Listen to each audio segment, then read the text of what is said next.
Looking hot and super gorgeous talaga ng real-life couple na sina Janine Gutierrez at Jericho Rosales sa bagong cover ng Tatler magazine.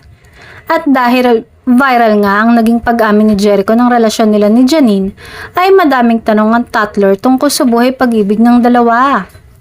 Sinagot naman ito ng dalawa at base sa sagot nila ay talagang matagal na silang magjowa. Inamin din nila na hindi mawawala ang away at tampuhan sa pagitan ng magkarelasyon. At gaya nga ng iba ay nagkakaroon din daw sila ng misunderstanding. Ibinahagi din ng aktor na kasama yun sa learning process. Getting to know each other happens in tough times. Sinabi din niya na dapat ay marunong umunawa ang bawat isa at dapat marunong magbigay at tumanggap. Sinangayunan naman ito ni Janine at sinabing ang aktor ay very open at expressive sa kanyang mga iniisip at nararamdaman. At ang pinaka-importante ay willing kayong pag-usapan kung anong naging problema.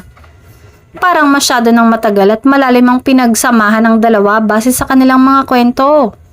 Nakakatuwa din naman pakinggan dahil kahit minsan ay merong hindi pagkakaunawaan, makikita namang masaya sila at naaayos nila ang lahat.